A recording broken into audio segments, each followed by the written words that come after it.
like programmable, then it would make redstone that much better. But it's like, what are you gonna do? There's only so much that Notch can put in at a time, even though programmable redstone would be insanely awesome. Because then you'd be able to have pistons that are right next to each other that run off of the same redstone. But you can tell, this wire, if it's programmable, to interact a certain with a certain piston and not both of them, or activate one, or actually activate them all. Um, Basically, that's the only limitation of redstone, is that the redstone takes up a ton of space. If they can make it more compact and more programmable, then who knows what people can do with it. They can make, elevators and things that basically take redstone that goes, it's basically a building where it's a huge block in the center to make this one little tiny piston elevator. And you're like, wow, who would ever want to use that in an actual building? It just takes up too much room. The rest of the building would have to be like 4 times bigger to even accompany anyone if they actually wanted to play it as if they're living in it. And it's just definitely not worth it. But, you know, who knows? I I would love to have more programmable, because, and also, just having pistons that move one block space, that's limited. They need to make pistons really, really fun to use. I think they should have, instead of, where's a piston, real quick, I'll just give an example. Um, Pistons, pistons, pistons, where are you? Huh, I swear there's pistons in here. Let's see, let's look. Wait, is that a piston? No, that's a record player. I'm still not totally used to this pack. And is that a piston? No, this is sandstone, right? No, that's a dispenser. There we go. Huh. Where the heck are the pistons? That is weird. Where'd they go? Oh wait, there it is. Is that a piston? No, that's a mob spawner. What's this? That's a chest. Is that a piston? No, that's that again. That's a furnace. That shouldn't be a piston. Or is it? No, that's a workbench. That's a chest. Wow. Do they not have pistons in here? That's TNT. Huh. Oh, here we go. That's a piston for you. Alright, so we got our sticky piston and we got our regular piston. So, just imagine if you had this piston and, it pushes out to this block, which, one sec, leads right there. So, what if you had another piston that was worth 2 of these, but when it extended out 2 blocks? Okay, but look, it takes up more room. But what about 3? It extends 3 blocks.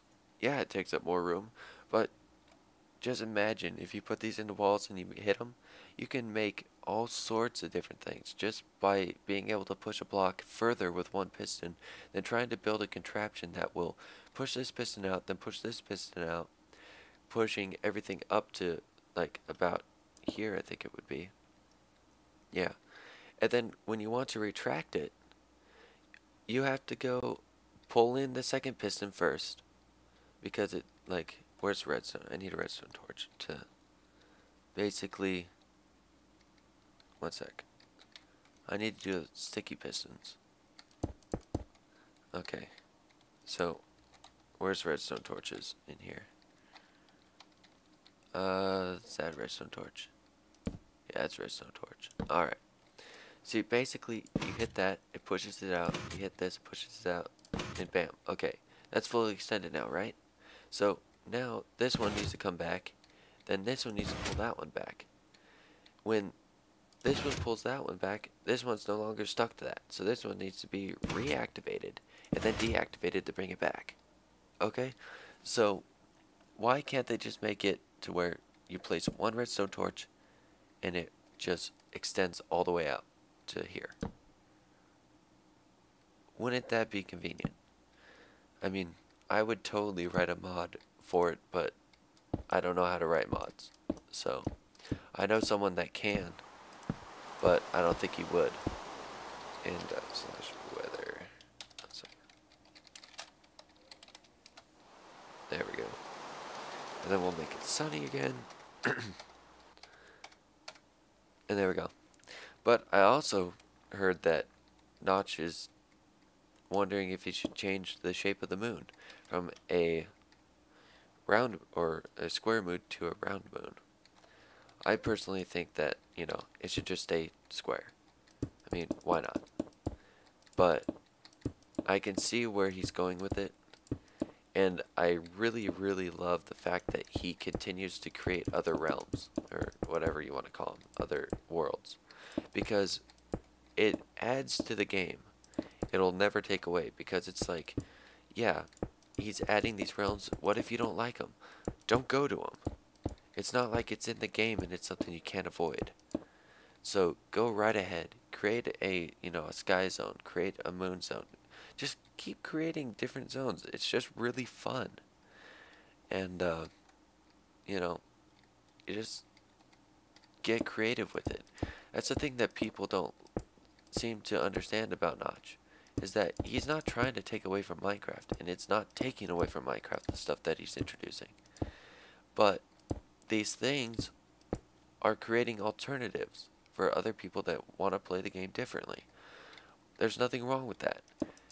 You know what that does? That makes it so more people are interested in the game. It's a perfectly good marketing strategy.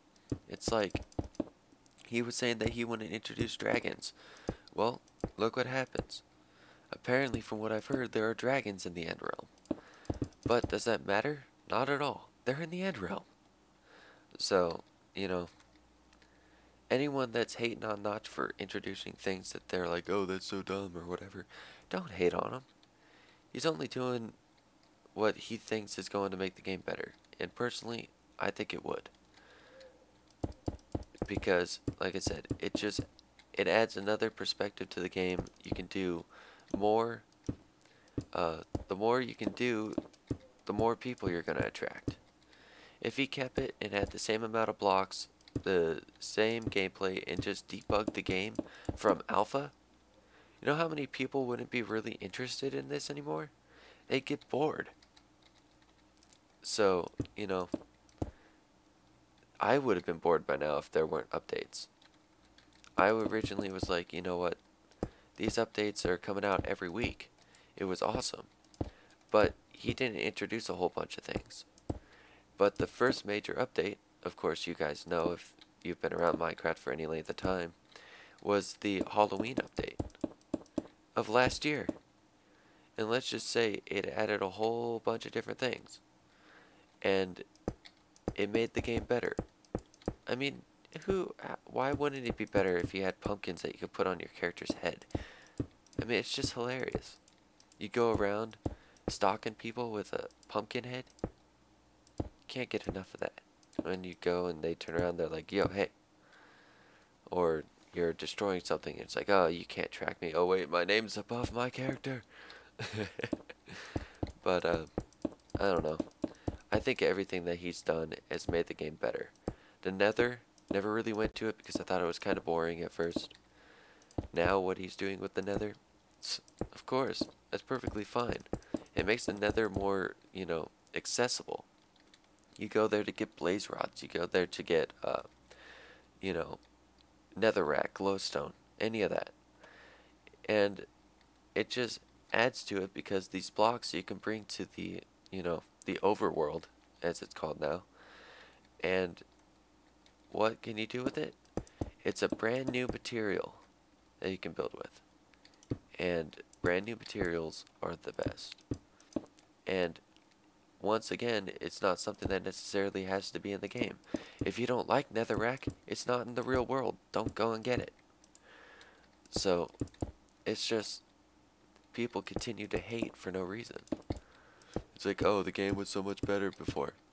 Then, go and download 1.7.3 again. If you don't like it that much. But the overworld or whatever part of the game hasn't changed much. So I don't know why you guys are complaining. But, everybody's got to hate. It's just natural for people to do that. And as much as I hate certain things, like, back in 2006 when, or 2007 when Gears of War 1 came out, that game was so much fun to me, and I would still play it today. But what happened to it? Gears of War 2 came out, and they did something that was bad. They tried to make it more team-based, which Gears of War 1 and, 3, you can make team-based anyway. But before, you can be a one-man team. If you're good with a shotgun or good with a sniper, you can take everyone out. In Gears of War 2, if you were good with either of those, most likely or not, if it was a 1 versus 4 at the end because the rest of your team got killed, there was no way you were going to win. It was very, very rare. But in Gears of War 1 and 3, I did it multiple times. I would go and I'd be the last person alive, and there'd be 3 or 4 people. I'd just get a power weapon, or I'd just get my shotgun, depending on if they had the power weapons or not. And I would go after them, and little by little I'd take them out. And is that weird? Not really when you think about it. Because if you're better than them, the game should reward you for it. That's the way I feel. So, it's just like, if you're playing Halo. Halo's another one. And you're playing against a clan that's really crazy good. You're gonna get creamed. And, let's see, one sec. And you can't say anything. If you get totally destroyed, all you gotta say is that you suck. Because there's no way that some person's going and cheating. If they go and get a sniper and they headshot you every time, you don't see that it's just skill. But everybody goes and they're like, oh, you're such a, cheater because all you do is snipe and stay back and stuff. That's what the sniper's supposed to do. The sniper's like support. You go in there and you have your ground team of, BRs or whatever. And people that use swords and different things like that. And then you have the people that snipe. You have the long range, mid range, and short range people. Isn't that how, wars fought? So, yeah, one of the weapons can be very, very powerful. But sniping, as long as you get headshots, what's